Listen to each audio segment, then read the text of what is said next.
Radhe Radhe friends. क्या आप जानते हैं एकादशी एक ऐसा व्रत है जिसके बारे में हमारे सभी शास्त्र और पुराण एक मत से एक ही बात कहते हैं। और वह बात यह है कि सारे व्रत त्योहार पर्व एक तरफ और एकादशी तिथि एक तरफ। इसका सीधा सीधा अर्थ यह है कि एकादशी का व्रत सभी व्रतों में सबसे ऊपर और सर्वश्रेष्ठ है, क्योंकि यह दिन भगवान श्री हरि को अत्यंत प्रिय दिवस है। भगवान श्री हरि के दिव्य शरीर से प्रकट हुए थे यह एकादशी तिथि, और इसलिए इस दिन किया गया कोई भी आध्यात्मिक पुण्य कर्म या भगवान श्री विष्णु की सेवा पूजा, उनका पवित्र नाम जप मनुष्य को एक ऐसी सर्वोच्च गति प्रदान करता है जिसके बारे में कुछ भी किसी ने कल्पना नहीं की होती है। और ऐसे ही विजयदशमी बस कुछ ही समय में आ रही है। तो चलिए आज की इस वीडियो में जानते हैं कि इस बार आने वाली विजय एकादशी का पालन करने की शास्त्रोक्त विधि क्या है, कौन से सरल उपाय किए जा सकते हैं, किस दिन इस एकादशी का व्रत रखना है, किस समय पर पारण करना है, और हमारे शास्त्रों में इस विजय एकादशी का पालन करने की विधि क्या बताई गई है। इन सब के ऊपर आज बात करेंगे, तो अंत तक इस वीडियो को जरूर देखिएगा। और आरंभ करते हैं आज का यह विशेष विजय एकादशी व्रत वीडियो। फाल्गुन मास के कृष्ण पक्ष में आने वाली विजय एकादशी इस बार 13 फरवरी 2026 शुक्रवार के दिन रहेगी। इस एकादशी व्रत का पारण करने का समय अगले दिन यानी कि 14 फरवरी 2026 शनिवार के दिन 7:09 से लेकर 10:50 के बीच में रहेगी। ब्रह्मा जी नारद मुनि से इस विजय एकादशी के महात्म का वर्णन कर रहे थे, और उस समय ब्रह्मा जी ने उनसे कहा कि यह एकादशी समस्त पापों का नाश करने वाली अत्यंत पवित्र एकादशी है। स्वयं भगवान श्री रामचंद्र जी ने इस विजय एकादशी का व्रत का पालन किया था, और इसी के फलस्वरूप भगवान श्री रामचंद्र जी ने रावण के सामने विजय प्राप्त की थी। तभी से इस एकादशी का नाम विजया एकादशी पड़ा था। इस एकादशी का पालन करने वाले मनुष्य को इतना अधिक आध्यात्मिक पुण्य फल प्राप्त होता है जिससे कि वह अपने पूर्व की ओर आने वाली 10 पीढ़ी का उद्धार कर सकता है, ऐसा हमारे शास्त्रों का मत है। तो चलिए सबसे पहले देखते हैं कि इस एकादशी का पालन करने के लिए शास्त्रोक्त विधि यानी शास्त्रों में बताई गई विधि कौन सी है। वास्तव में ऋषि वाक्लब्ध ने भगवान श्री रामचंद्र जी को इस विधि के बारे में बताया था, और इस विधि इस प्रकार थी। जो भी मनुष्य इस विजया एकादशी व्रत का पालन करना चाहते हैं उन्हें दशमी के दिन सोने चांदी तांबे या फिर मिट्टी के कलश की स्थापना करनी चाहिए। उस कलश को ऊपर तक जल से भरने के बाद उसमें पंच पल्लव डालने चाहिए। इसके ऊपर भगवान नारायण के सुवर्णमय विग्रह की स्थापना करनी चाहिए। उसके बाद एकादशी के दिन प्रातः काल में स्नान करना चाहिए। कलश को पुनः स्थापित करना चाहिए। माला, चंदन, सुपारी, नारियल इत्यादि द्वारा विशेष रूप से उस कलश का पूजन करना चाहिए। कलश के ऊपर सप्त धान्य और जौ रखने चाहिए। गंध, धूप, दीप और अलग अलग प्रकार के नैवेद्य से इस कलश का पूजन करना चाहिए। कलश के सामने बैठकर उत्तम कथा वार्ता यानी कि इस विजया एकादशी का महात्म्य सुनना चाहिए। पौराणिक कथा का श्रवण करना चाहिए।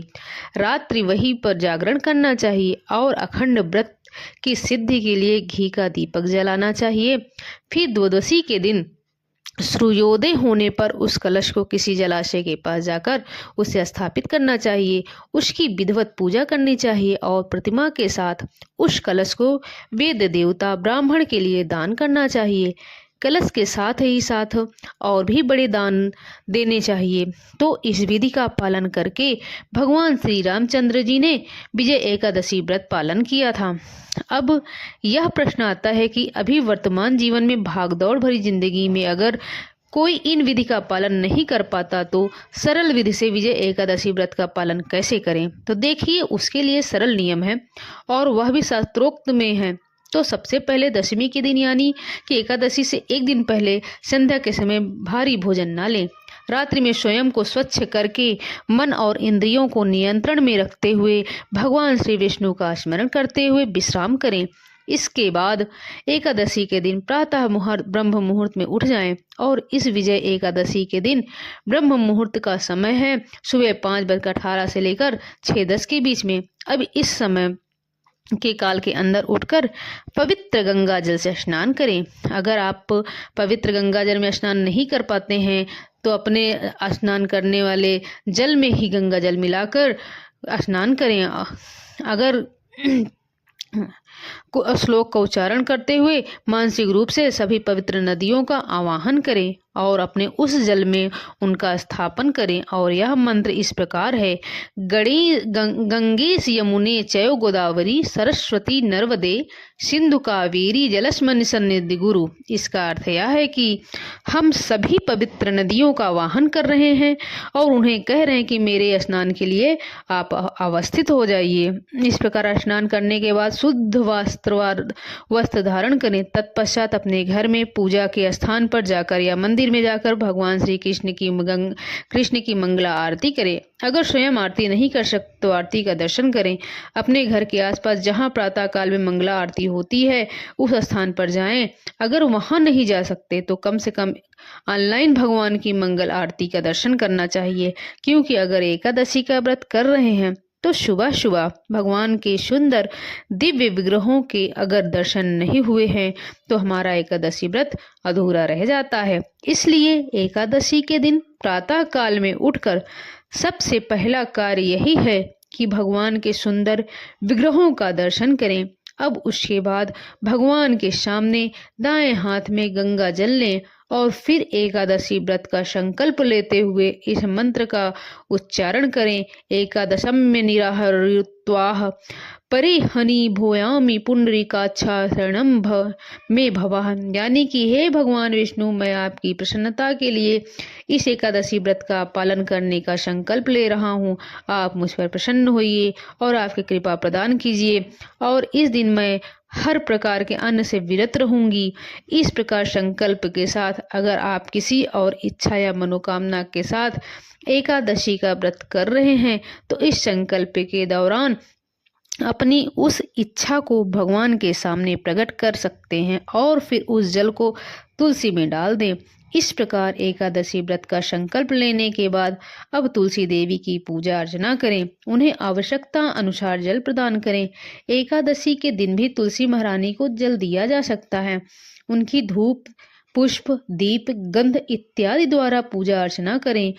उनकी कम से कम 3 बार प्रदक्षिणा करें और फिर उन्हीं के समक्ष बैठकर हरे कृष्ण महामंत्र का जाप करें। और यह मंत्र है, हरे कृष्ण कृष्ण कृष्ण हरे हरे, हरे राम राम राम हरे हरे। इस शक्तिशाली मंत्र का जाप करें। विशेषकर अगर आप अपनी भक्ति और आध्यात्मिक जीवन में आगे बढ़ना चाहते हैं तो वह भी गंभीरता से, तीव्रता से। इस महामंत्र के अलावा कोई उपाय नहीं है, हमारे शास्त्रों का मत है। तो इसलिए एकादशी के दिन इस महामंत्र की कम से कम 8 बार जरूर करना चाहिए। जब प्रातः काल में आप जितने भी माला का जप कर सकते हैं उतना करें। अगर बाकी भी रह जाए तो दिन के दौरान भी बाकी माला का जप पूर्ण कर सकते हैं। अब तुलसी सेवा के बाद हरे कृष्ण महामंत्र का जप करने के बाद संपूर्ण दिन में उपवास का पालन करें। किसी भी प्रकार के अन्न का उपयोग अपने भोजन में ना करें। इन सबको हम भोजन में संयुक्त नहीं कर सकते हैं। गेहूं, चावल, आटा कुछ भी आप यूज नहीं कर सकते हैं। अगर एकादशी के दिन संपूर्ण उपवास रख सकते हैं तो बहुत अच्छा है, लेकिन अगर शारीरिक रूप से अशक्त, बीमार हैं, गर्भवती महिला हैं, बच्चे हैं या वृद्ध हैं या फिर आप दवाई ले रहे हैं तो एकादशी को उपवास में दूध, फल, ड्राई फ्रूट्स, दूध से बनी चीजें, मिठाई आदि आप ले सकते हैं। लेकिन सबसे महत्वपूर्ण उस संपूर्ण एकादशी के दिन अपनी चेतना को भगवान श्री कृष्ण के ऊपर केंद्रित करके रखना। और कैसे करेंगे तो उसके लिए सरल विधि है, अधिक से अधिक भगवान का नाम का जप करते रहें, अधिक से अधिक भगवान की कथाओं को सुनते रहें। यह कथाएं जरूर से जरूर सुनना चाहिए भगवत श्रीमद् गीता जैसे ग्रंथों का अध्ययन करें। अगर संभव है तो वैष्णवों की सेवा करें, मंदिर में जाकर भगवान की सेवा करें, कीर्तन करें। जो आपसे बन पड़े वो भगवान के समक्ष भजन कीर्तन जरूर करें। संध्या के समय अपने घर में भगवान के समक्ष घी का दीपक प्रज्वलित करें, उन्हें धूप दीप अर्पित करें। अगर संभव हो तो परिवार के सभी सदस्यों के साथ मिलकर संध्या आरती कीर्तन करें, भगवान के नाम का उच्चारण करें। अगर कर सकते हैं तो रात्रि का जागरण करें, अगर नहीं कर सकते तो रात में विश्राम कर सकते हैं। अगले दिन फिर से प्रातः काल में ब्रह्म मुहूर्त में उठ जाएं। दैनिक नित्य कर्मों को समाप्त करके स्नान करें, शुद्ध वस्त्र धारण करें और फिर निर्धारित पारण समय के अंदर ही इस एकादशी व्रत का पारण करें। और इस बार आने वाली विजय एकादशी का पारण करने का समय 7:09 से लेकर 10:50 के बीच में रहेगा। इस समय निर्धारित विधि विधान के साथ एकादशी व्रत का पारण करें। अपनी क्षमता अनुसार यथोचित दान दें। अगर इस पारण की विस्तृत विधि जानना चाहते हैं तो आप पूरी वीडियो मेरी जरूर देखिएगा। शास्त्रों से ली गई है ये पूरी बातें, प्रमाणभूत जानकारी देते हैं। अपनी कोई भी कपोल कल्पित कल्पनाओं वाली मिलावट वाली जानकारी नहीं है, इसलिए विश्वास रखें। अगर यह वीडियो आपको उपयोगी लगा है तो इस वीडियो को लाइक करें और अधिक से अधिक लोगों को शेयर करें। और